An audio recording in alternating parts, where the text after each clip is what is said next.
صلى الله على محمد صلى الله عليه وسلم صلى الله على محمد. Okay, dear listeners, now I would like to draw your attention towards an effective weapon every Muslim has, that is dua, an important act of worship.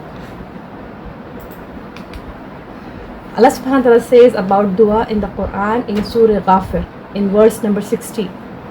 وَقَالَ رَبُّكُمْ ادْعُونِي أَسْتَجِبْ لَكُمْ إِنَّ الَّذِينَ يَسْتَكْبِرُونَ عَنْ عِبَادَتِي سَيَدْخُلُونَ جَهَنَّمَ دَاخِرِينَ.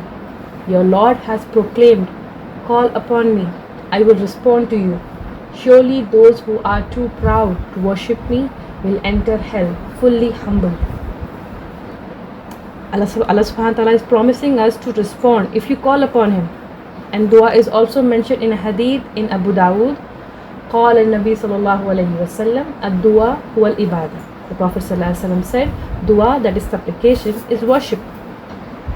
So we get the reward for making dua, since it is worship. Okay, so now we know that the importance of dua. When can we make it? When will it be accepted? We can make dua anytime, and it will be accepted, inshallah. Have the faith. Inshallah, Allah subhanahu wa ta'ala is listening all the time, and inshallah it will be accepted. But in hadith there are some special times that have been mentioned specifically, so you can be aware of these times, be conscious of these times, and in these times it is more likely to get your dua accepted, inshallah. Among these are between the adhan and iqama, and at the time of breaking the fast, the dua of a sick person, dua while it's raining, while drinking zamzam water, at a specific time on Friday, when prostrating, while traveling, at tahajjud time, and dua on Laylatul Qadr. This one you have to seek it in the last 10 nights of Ramadan. May Allah make us utilize all these beautiful times to make all our halal duas. May Allah accept all our requires, all our desires, ya Allah. May Allah make us get all our duas fulfilled, inshallah. And there are different types of duas. So there are these two specific types of duas, that is the dua of worship. Dua al-ibadah is worshipping Allah subhanahu wa ta'ala by any kind of worship, like the 5 daily prayers, the charity, reading the Quran, etc. These are considered duas because you are asking Allah subhanahu wa ta'ala to reward you and give you Jannah in return of these worships. So dua literally is to ask Allah for something. And the second type of dua is dua of asking, dua al-mas'ala. It is when you ask Allah for something verbally. For example, saying, oh Allah, increase me in knowledge, Rabbi zidni ilma, increase me in knowledge. And so where do we get all these duas from? We get all these duas from the Quran and Sunnah. So duas from the Quran are called Quranic duas, and the prophetic duas are the duas from Hadith, which the Prophet ﷺ, he taught us. So from all these duas, we have selected 5 duas from the Hadith to learn today, and there are all the dua of asking, the one which we have discussed just now, the asking Allah subhanahu wa ta'ala for something verbally. So the very first dua is Allahumma la taj'alid dunya akbara hammina. Oh Allah, do not make this world our greatest concern. Dunya is something that is very low, or the ending is very near. Since all the worldly things are temporary, it does not have any value, and getting concerned over it so much is not beneficial. What happens when we are so concerned about dunya is that we tend to worship Allah subhanahu wa ta'ala less. I'm sure we all have experienced this. Our biggest concern should be akhirah, because that is permanent. So this beautiful dua is a part of a bigger hadith, and the scholars have extracted a smaller part from this. And do not make this world our greatest concern. This small part is taken from a bigger hadith. Moving on to the next dua. Since akhirah and obtaining Jannah should be our biggest concern, we need to ask for it.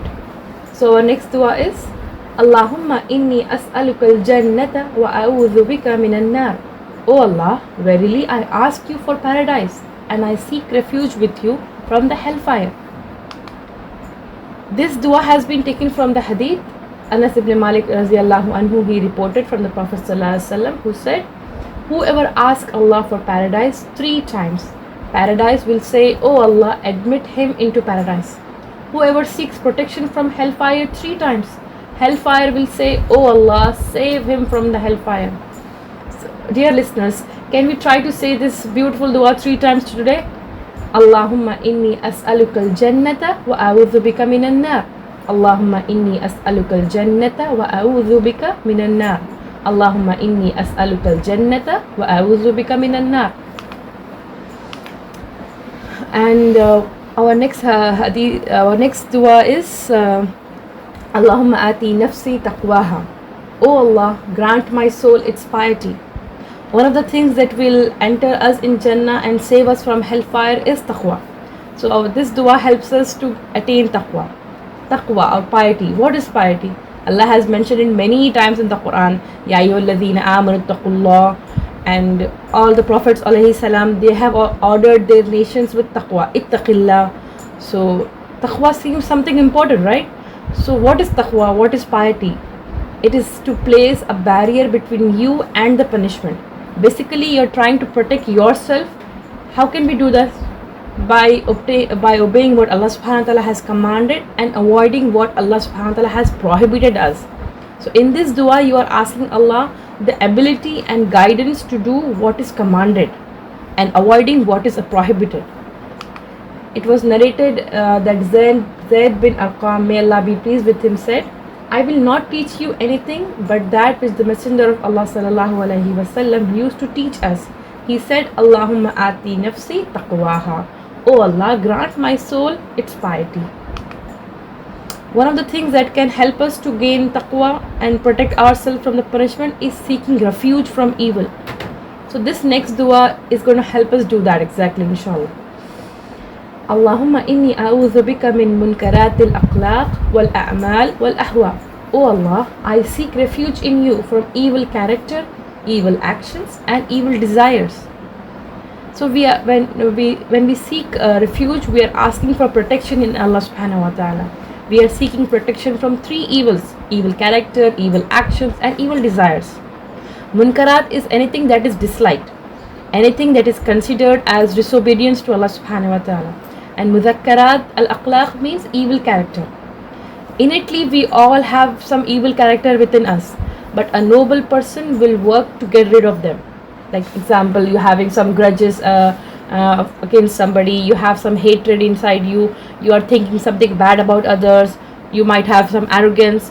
All these are the scholars say these are akhlaq that is within us, and a'mal are the actions that are visible outside. So whatever is within our heart is shown in our actions. If you hate somebody, you're going to be mean towards them. It will be visible in your actions. So we need to seek refuge from Allah subhanahu wa ta'ala from evil character as well as evil actions. And the third thing we are asking refuge from is al-ahwa, desires. Desire is anything that the nafs wants us to do. I want to look beautiful and I want to get attention, so I will not wear hijab. I don't want to work on my character, so I might get angry and behave badly. I want to delay my salah. I don't want to wake up for fajr. All of these are evil desires of the nafs. So we are supposed to be conscious of them. We are not supposed to follow them, as they are destructive and they lead us to Jahannam. May Allah safeguard us. We can get rid of all these lowly desires by having taqwa. Zayd bin Ilaqa narrated from his uncle that he said, the Prophet ﷺ used to say, "Oh Allah, I seek refuge in you from evil character, evil actions and evil desires.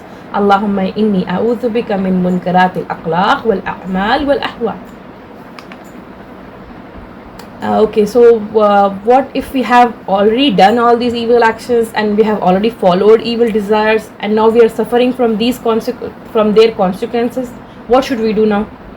Is there any solution for us?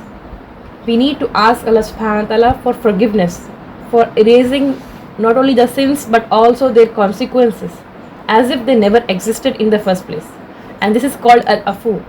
In this next dua we are going to recite, we are asking for from Allah subhanahu wa ta'ala al-afu. Allahumma innaka afoon tuhibbul afwa fa'fu anni. Oh Allah, you are most forgiving. You love to forgive. So forgive me. After a few days, inshallah, the last 10 days of Ramadan will arrive. And inshallah, we can read this dua as much as possible, inshallah. May Allah grant us Laylatul Qadr.